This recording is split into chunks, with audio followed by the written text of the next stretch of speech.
প্রশান্তি জড়িত নিদ্রা মানুষের জীবনের একটা অত্যন্ত গুরুত্বপূর্ণ সুখ এবং প্রয়োজনীয়তাও। দেখতে গেলে এই সংসারের প্রত্যেক পশু পাখি, প্রত্যেক জীব অবশ্যই নিদ্রা প্রাপ্ত করেন, কিন্তু মানুষ, যার মধ্যে বিচার বিবেচনা করার শক্তি অন্যদের থেকে অনেক বেশি, তার কিন্তু ঘুমের কিছু সমস্যা অবশ্যই হয়। কি বলেন, তাই তো? এবার এর কারণ কি? চিন্তা। এবার চিন্তা আমাদের সবার জীবনে আছে। আমরা সকলে জানি যে চিন্তা কখনো আমাদের সাহায্য করে না, তাও আমাদের জীবনে আছে। কেন? চিন্তার মাধ্যমে কি কখনো কোনো সমস্যার সমাধান হয়েছে? অর্থের চিন্তা করলে কি অর্থ লাভ হয়? ভবিষ্যতের চিন্তা করলে কি ভবিষ্যৎ ঠিক হয়ে যায়? স্বাস্থ্যের চিন্তা করলে কি স্বাস্থ্য নিজে থেকেই ঠিক হয়? হয় না। তাহলে এই সব কিছু থেকে আমাদের একটা ছোট্ট শিক্ষা অবশ্যই লাভ করা উচিত। আপনিও আপনার কাঁধ থেকে চিন্তার এই বোঝা নামিয়ে ফেলুন। আর এই সব ইচ্ছে একত্রিত হয়ে আমাদের মনে চিন্তা উৎপন্ন করে। তাই এই চিন্তাগুলিকে ত্যাগ করুন। প্রকৃতির প্রেমের ওপর বিশ্বাস রাখুন। মনে রাখবেন, যিনি চিন্তা মুক্ত হবেন তিনি চিতা মুক্ত হবেন।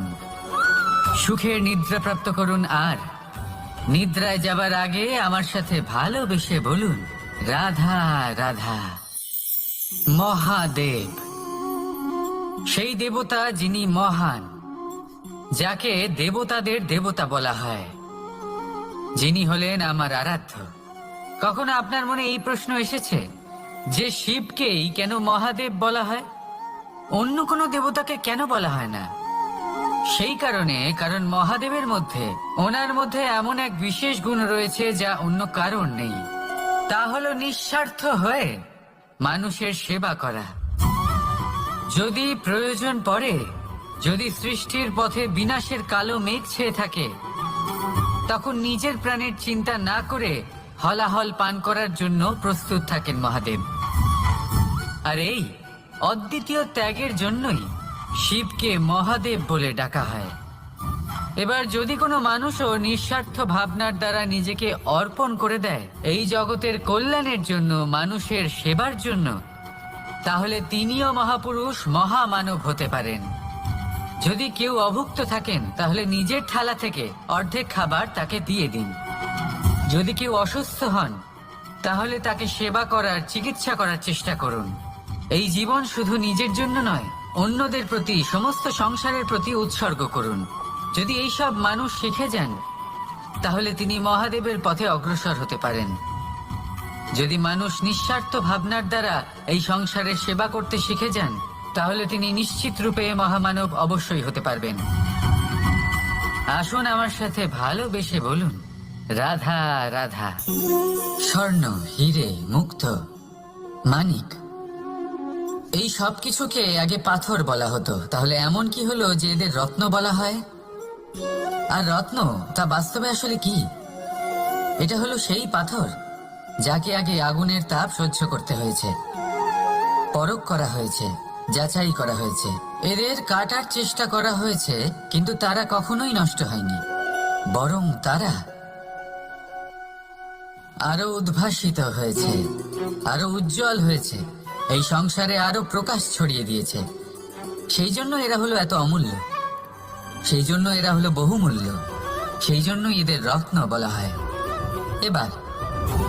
এবার মানুষের কাছেও এই নির্বাচনের অধিকার রয়েছে যে আমরা শুধু পাথর হয়ে থাকব নাকি রত্ন হয়ে থাকব। কিভাবে? আমাদের জীবনেও অনেক সমস্যা রয়েছে, বাধা আছে, বিপত্তি আছে। আমরা সেই বাধার তাপে উত্তপ্ত হই, এই সমস্যা আমাদের কাটার চেষ্টা করে। অনেক মানুষ বিভিন্ন পরিস্থিতি আমাদের ভাঙার চেষ্টা করে, কিন্তু আমাদের নষ্ট হলে চলবে না। যেভাবে এই রত্ন সমস্যার সম্মুখীন হয়ে পাথর থেকে রত্ন হয়েছে, সেইভাবেই আমাদেরও আমাদের সমস্যার সম্মুখীন হয়ে রত্ন হয়ে উঠতে হবে, এই সংসারে প্রকাশের স্রোত হয়ে উঠতে হবে। তাহলে এটাই করুন আর আমার সাথে ভালোবেসে বলুন, রাধা রাধা। সংসারে সব থেকে বড় শক্তি আসলে কি? কেউ বলবেন শারীরিক শক্তি, কেউ বলবেন অস্ত্রের শক্তি, কেউ বলবেন জ্ঞানের শক্তি। ঠিক আছে, কিন্তু যদি আমি বলি সংসারের সব থেকে বড় শক্তি হলো শক্তি কোনো এক তথ্যের, আগে হ্যাঁ, তথ্য। এই তথ্য নিজেই কিন্তু খুব শক্তিশালী, অত্যন্ত শক্তিশালী অস্ত্র হলো এই তথ্য। আর সত্যি বলতে অনুচিত তথ্যের থেকে অনেক বেশি ঘাতক হলো অসম্পূর্ণ তথ্য। যেরকম আজ শাম্বু রুক্মির সাথে করেছে, ওকে অসম্পূর্ণ তথ্য দিয়েছে, তার ফলে বিনাশ হলো। যদি এইভাবেই আপনার কাছেও কোনো অসম্পূর্ণ তথ্য আসে, আর যদি আপনি তা পরখ না করে দেখেন, যাচাই না করে দেখেন, আর নিজের কর্ম করেন, তাহলে উত্থানের বদলে আপনি পতনের সম্মুখীন হবেন। বিকাশের বদলে আপনার বিনাশ হয়ে যাবে। মনে রাখবেন একটা অত্যন্ত গুরুত্বপূর্ণ কথা, সঠিক তথ্য পাওয়া সঠিক তথ্য দেওয়ার থেকে অনেক বেশি গুরুত্বপূর্ণ। আশা করি এই কথা আপনি বুঝেছেন। জীবনে যখনই কোনো তথ্য আপনি পাবেন, সেই বিষয়ে ভেবে দেখুন, পরখ করে দেখুন, যাচাই করুন, তারপর নিজের কর্ম করুন। আর আমার সাথে ভালোবেসে বলুন, রাধা রাধা। ধর্ম এবং প্রেম, এই দুই হলো একই মুদ্রার দুই পিঠ। যদি এদের মধ্যে কোনোটা নষ্ট হয়ে যায়, তাহলে দ্বিতীয়টাও থাকে না। কখনো ভেবেছেন এমন কেন হয়? তার জন্য আগে আপনাকে বুঝতে হবে যে ধর্ম আসলে কি।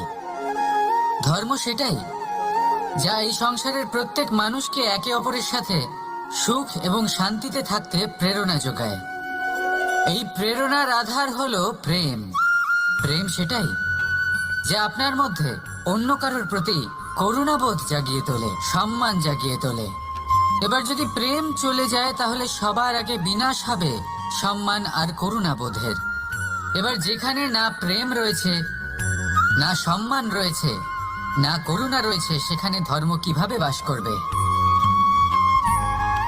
অশুভ ইচ্ছে জাগ্রত হয়ে ওঠে, ক্রোধ জাগ্রত হয়ে ওঠে, অহংকার জাগ্রত হয়ে ওঠে, আর তারপর আরম্ভ হয় অধর্মের। তাই যা যা ভাবনা আপনার অন্তরে প্রবেশ করছে করতে দিন, কিন্তু যাই হোক না কেন, এই প্রেমকে নিজের থেকে দূরে যেতে দেবেন না। এই প্রেমকে চিরকাল নিজের কাছে রাখুন, নিজের হৃদয়।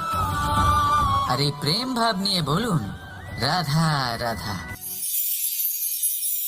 মানুষের জীবনে উন্নতি লাভ করার জন্য তিনটি স্তম্ভের প্রয়োজন হয়।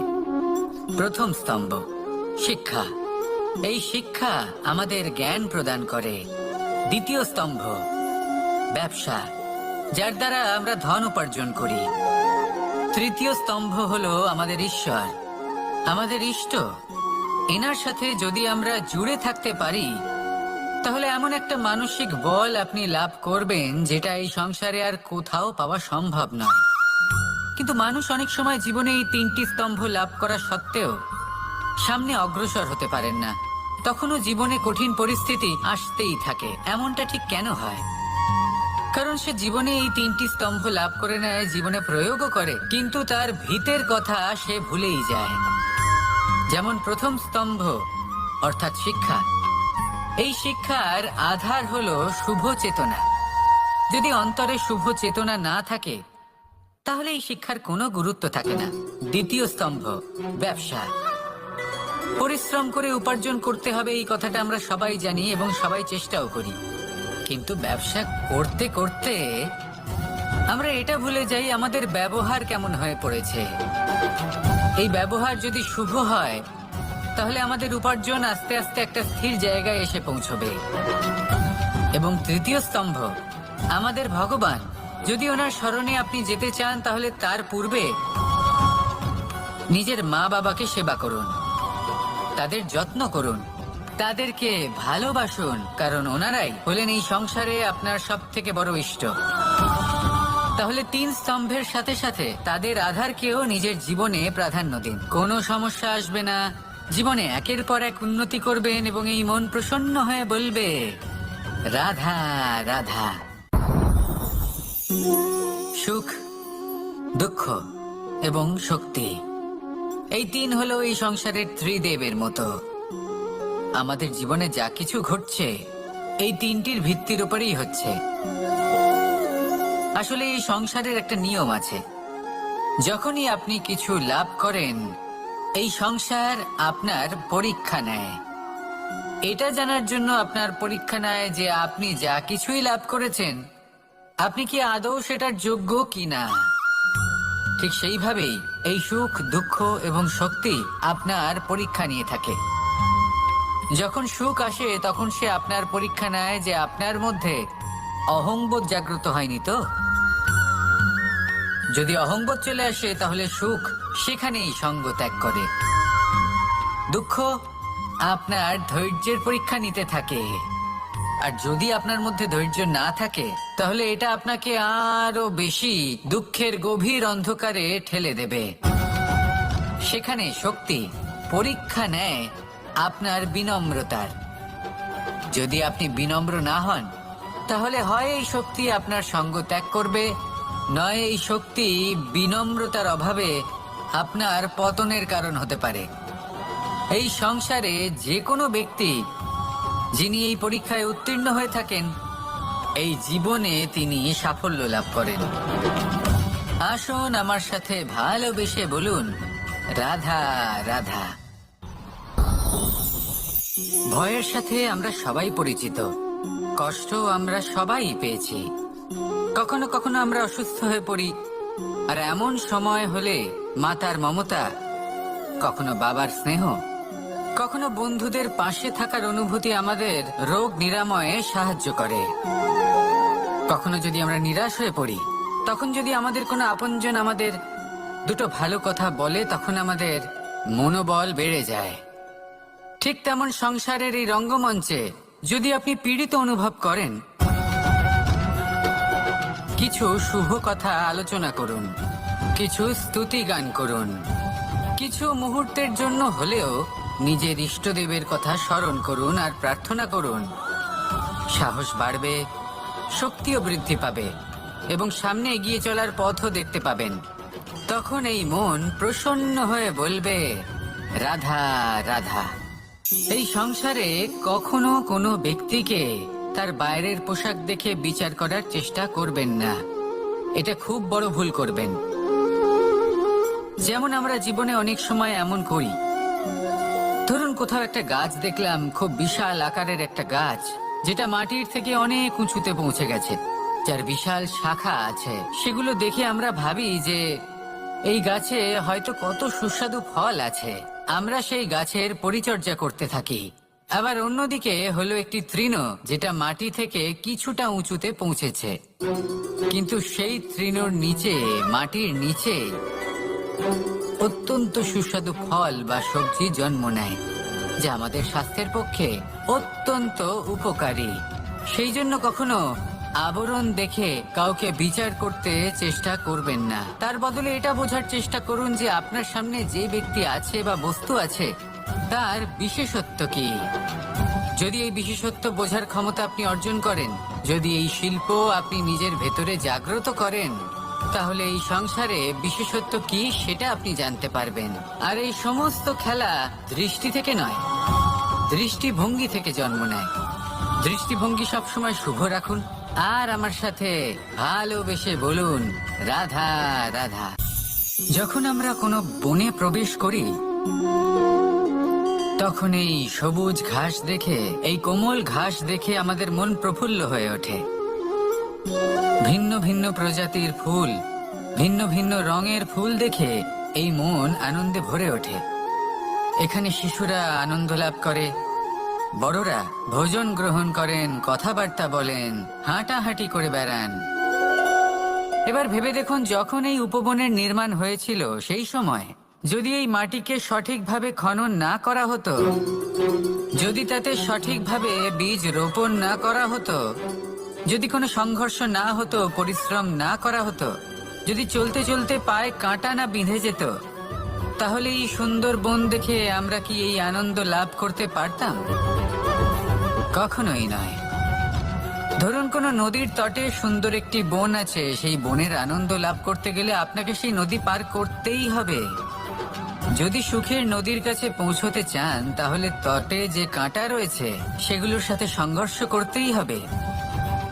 এই সংসারে যদি আপনি সুখ লাভ করতে চান তাহলে সুখ লাভের এই যাত্রা শুরু করতে হবে সংঘর্ষ দ্বারা।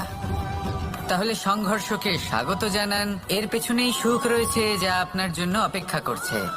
এবার হাসুন আর আমার সাথে ভালোবেসে বলুন, রাধা রাধা। সংসারে আমাদের জীবনের সবথেকে বড় দোষ কি আপনি জানেন?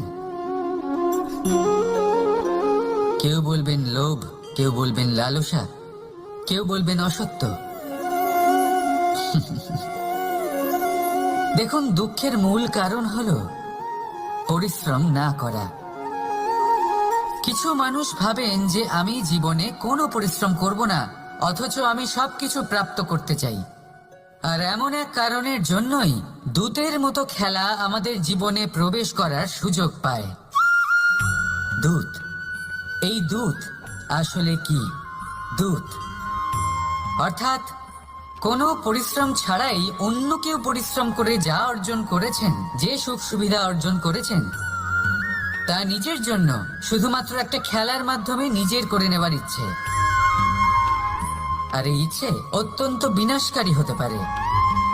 এই ইচ্ছে যদি আপনার বিবেক, আপনার মন, আপনার চেতনা, আপনার ভাবনা প্রবাহিত করে ফেলে, তারপরে আপনি চেষ্টা করতে শুরু করে দেবেন, আর সেইখান থেকেই আপনার পতন শুরু হবে। এই চেষ্টা করবেন যে অন্য কারোর জীবনের সমস্ত ধন, তার সমস্ত জীবন সম্পূর্ণভাবে নিজের করে নেওয়ার। কারণ প্রথমে আশা জাগ্রত হয়, আর এই আশা হতাশায় পরিণত হতে সময় লাগে না। এই হতাশা কুণ্ঠায় পরিণত হতে সময় লাগে না, কুণ্ঠা লোভে পরিণত হতে সময় লাগে না, আর এই লোভ প্রতিশোধ স্পৃহাতে পরিণত হতে সময় লাগে না। আর যখন এই সব কিছু হয়, আপনি দুষ্ট হয়ে যান। আর সবাই জানেন যে প্রত্যেক দুষ্ট ব্যক্তির পতন হলো অবশ্যম্ভাবী। তাই নিজেকে দূতের থেকে দূরে রাখুন আর পরিশ্রমকে নিজের কাছে টেনে নিন। জীবনে আপনার যা যা স্বপ্ন রয়েছে, যা আপনি করতে চান, শুধুই পরিশ্রম দ্বারা অর্জন করুন। তাহলে তাই করুন আর আমার সাথে ভালোবেসে বলুন, রাধা রাধা। জীবনে কিছু শেখা অত্যন্ত গুরুত্বপূর্ণ। এবার কি কি শিখতে হবে সেই সব শেখানোর জন্য অনেক শিক্ষক রয়েছেন, কিন্তু কি শিখবেন না আর কি করবেন না, এটা আমাদের নিজের অভিজ্ঞতা দিয়ে শিখতে হয়। কিন্তু তার মানে এটা নয় যে যদি আপনাকে শিখতে হয় যে আগুনের তাপ কতটা, আপনাকে আগুনের মধ্যে হাত দিতে হবে। না, অন্য কারোর অভিজ্ঞতা দ্বারাও শিখতে পারেন। প্রশ্ন শুধুমাত্র একটাই যে আপনি কি শিখতে চান নাকি চান না।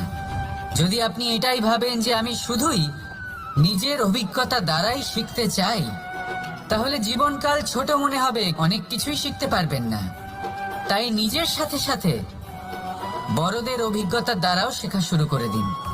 এই সংসারের অভিজ্ঞতা দ্বারা শিখতে শুরু করে দিন।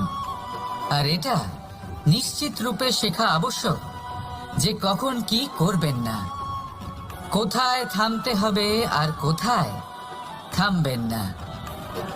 তাহলে আসুন আর আমার সাথে ভালোবেসে বলুন, রাধা রাধা। ভোজন। এবার ভোজন সংগ্রহ করার জন্য মানুষ কি না করেন, সব সময় চেষ্টা করতে থাকেন। ফসল উৎপাদনের জন্য অনেক পরিশ্রম করতে থাকেন, কিন্তু অনেক সময় অনেক পরিশ্রম করার পরেও ফসল ভালো উৎপাদন হয় না। এর কারণ কি? কারণ হলো এটাই যে আপনি পরিশ্রম হয়তো অনেক করেছেন, কিন্তু আপনার নজর তো সেই বীজের দিকে ছিলই না যা আপনি রোপণ করেছেন। সেই জন্য সব সময় কোনো বীজ রোপণ করার আগে তাকে পরখ করে দেখুন, তা অত্যন্ত আবশ্যক। আর সেইভাবেই যখনই কোনো কর্মের প্রশ্ন আসে, তাহলে সেখানে শুধুমাত্র পরিশ্রম যথেষ্ট নয়। সেই কাজের প্রতি আপনার কর্তব্য কি, আপনার উদ্দেশ্য কি, সেটা জানা হলো অত্যন্ত গুরুত্বপূর্ণ। তাই কর্ম করুন, কিন্তু সেই কর্মের প্রতি আপনার যা উদ্দেশ্য তার মাহাত্ম্য বুঝতে চেষ্টা করুন। তাহলে আসুন আমার সাথে ভালোবেসে বলুন, রাধা রাধা।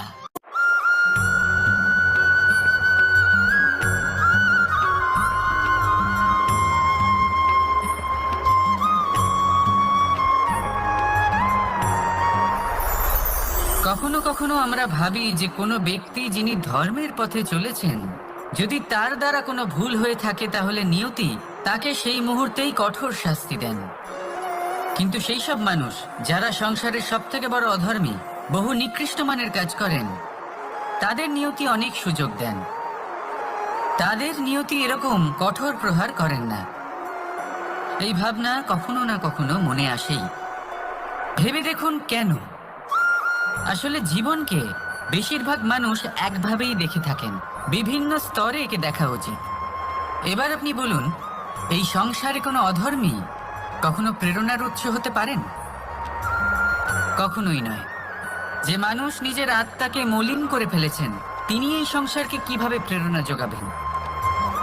উনি নিজেই বুঝতে পারেন না কোনটা করা উচিত, ধর্ম কোনটা। তাই নিয়তি তাকে একটা সুযোগ দেন, এটা বোঝার সুযোগ দেন যে কোনটা উচিত, কোনটা ধর্ম। সুযোগ দেন নিজের বিবেক জাগিয়ে তোলার, তাকে সুযোগ দেন নিজের অন্তরাত্মার ডাক শোনার। যখন তাতেও কাজ হয় না, তখন নিয়তির কাছে একটাই পথ বাকি থাকে, আর তা হলো মহাবিনাশ। মহাবিনাশ হয়তো দেরিতেই আসতে পারে, কিন্তু তা অবশ্যই আসবে। আর যখন মহাবিনাশ আসে, তখন মহাবিনাশের যন্ত্রণা সমগ্র মানব জীবনের যন্ত্রণার থেকে অনেক বেশি হয়। এই কথাটা সবসময় মনে রাখবেন। আর অন্যদিকে যে মানুষ ধর্মের পথে চলছেন, তার দ্বারা যদি কোনো ভুল হয়ে থাকে, তখন নিয়তি তার পরীক্ষা নেন। কিছুক্ষণের জন্য মানুষের মনে হতে পারে নিয়তি তাকে কঠোর শাস্তি দিয়েছেন, কিন্তু সময়ের সাথে আমরা সবাই দেখি যে যখন সেই মানুষ সেই পরীক্ষায় উত্তীর্ণ হন, এই সমস্ত সংসারের জন্য প্রেরণার উৎস হয়ে ওঠেন। অর্থাৎ নিয়তি প্রত্যেক মানুষকে তার কর্ম অনুসারে উচিত ফলও দেন, উচিত শাস্তিও দেন। পার্থক্য হলো শুধুমাত্র সময় আর আপনার দৃষ্টিভঙ্গি। তাই ধর্মের পথে চলুন আর আমার সাথে ভালোবেসে বলুন, রাধা রাধা। দ্বিধাবোধ। অনেক সময় আমরা জীবনে সেই বাঁকে এসে পৌঁছই যেখানে আমরা বুঝতেই পারি না যে এবার কোন দিক নির্বাচন করা উচিত। কখনো এদিকে যাওয়া উচিত মনে হয়, কখনো ওদিকে যাওয়া উচিত মনে হয়, কখনো দুদিকেই যাওয়া প্রয়োজনীয় বলে মনে হয়, কিন্তু তা তো সম্ভব নয়।